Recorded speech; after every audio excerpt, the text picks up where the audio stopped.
3개월 됐습니다. 3개월 되신 분이 보니까 기가 막히고 답답해 하셔가지고 나오실 수밖에 없었어요. 여기 수녀회에서 아니면 혼난다는데 이거 거기 가서도 우리 다시 데모해 드려야 될 수도 있습니다. 아무튼 떨지 마시고 자 하십시오.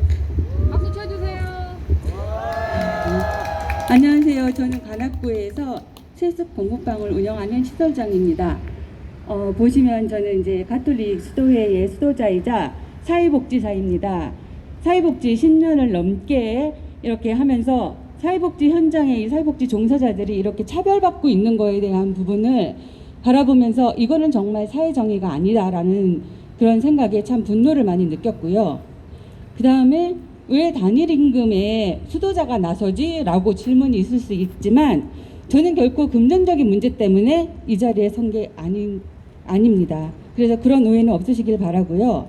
저는 서울시의 이번 지역아동센터 단일 임금 도입 및 공공성 강화 계획 추진을 함에 있어서 몇 가지 모순에 대해서 존경하는 박원순 시장님께 드릴 말씀이 있어서 나왔습니다. 제가 이 세상에서 존경하는 분은 프란치스코 교황님과 우리 교회의 주교님들 몇 분 외에는 그 외에는 별로 없지만 문재인 대통령님과 박원순 시장님을 존경합니다.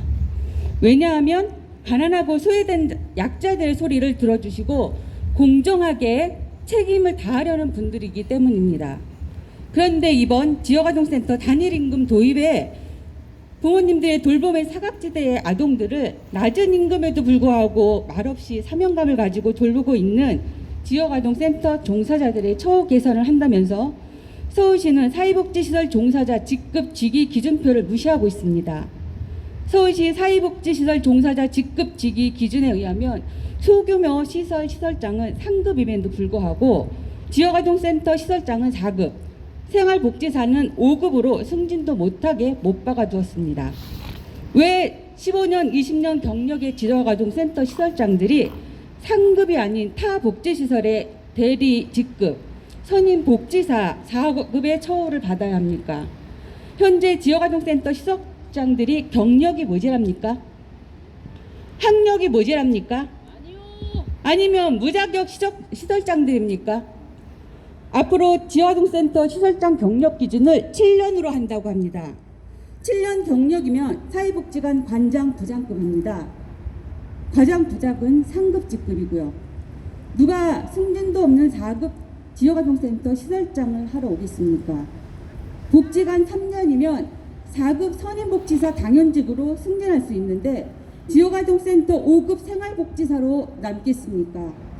이것은 서울시 건강한 근로환경 조성과 타 복지시설 간의 동일성 부여라는 사회복지 종사자 처우 개선의 추진 방향과 역행하고 있는 것입니다.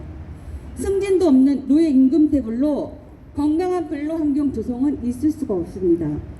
지금 어느 지역아동센터에서는 1년차 복지사가 임금이 기존보다 떨어졌다고 퇴사를 한다고 합니다. 서울시에서는 단일 임금 적용에 지역아동센터의 특수성으로 별도의 임금 설계안이 필요하다고 했습니다. 지역아동센터의 특수성이 소규모라고 제외되는 게 있습니까? 서울시장님께 묻고 싶습니다. 하루 8시간 근무 준수하고 있고 3년마다 심화평가 받고 있습니다. 또 해마다 구청의 지도점검으로 사회복지시설 재무회계 규칙 모든 서류를 해내고 있습니다. 사회복지시설 정보 시스템에 회계, 인사, 후원금 등의 프로그램을 다 사용하고 있습니다. 오히려 소규모라 종사자가 없어 시설장과 복지사 2명이 아동이 귀가하고 나면 교실 청소, 화장실 청소, 설거지까지 요즘은 코로나19로 방역까지 챙겨야 합니다. 또한 지역아동센터 퇴근 시간이 저녁 8시, 9시로 일반 직장인이 9시 출근해서 저녁 6시에 퇴근하는 분들과 다르게 퇴근 후에 저녁 시간을 가족과 함께 할 수 없는 것을 포기해야 합니다. 그래서 늘 가족들에게 미안해야 하는 엄마, 아빠가 되어야 합니다.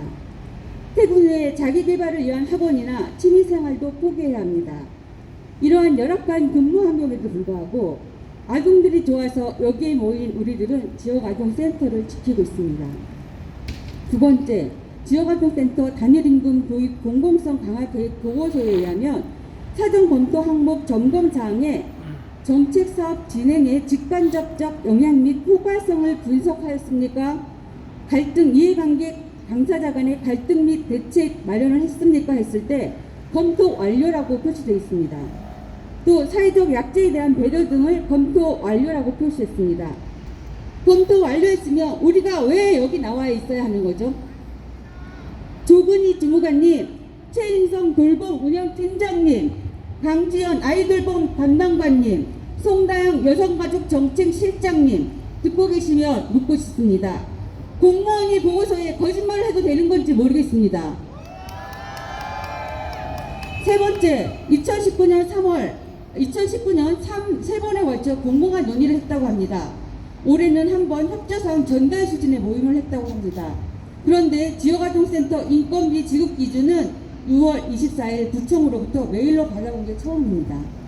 7월 1일 단일임금 시행일인데 말이죠. 인건비 지급 기준을 꽁꽁 숨기고 있다가 단일임금 시행일 불과 일주일 전에 알게 되었습니다. 이런 서프라이즈 정책으로 서울시 지역아동센터 종사자들은 정말 깜짝 놀라서 서울시 광장으로 나오지 않을 수가 없었습니다. 네 번째, 서울시는 지역아동센터 인건비 지급 기준을 키움센터와 동일한 임금체계 기준을 적용했다고 유사 시설 간의 형평성을 확보하는 게 추진 방향이라고 했습니다. 키움센터는 사회복지시설이 아닙니다. 여가부 소속으로 이직 시작하는 센터입니다. 지역아동센터는 아동복지법에 사회복지시설로 분명하게 명시되어 있습니다. 그런데 왜 키움센터 임금체계가 지역아동센터의 임금체계 기준이 되어야 하는지 이해가 되지 않습니다. 누구나 아무 때나 이용하는 키움센터와 지역아동센터는 다릅니다. 지역아동센터는 아동들이 잠만 집에서 잘 뿐이지 학교 등교, 학습, 영양, 위생, 문화생활, 심리상태, 진학까지 아동발달 과정 대부분이 관여하는 사회복지시설입니다.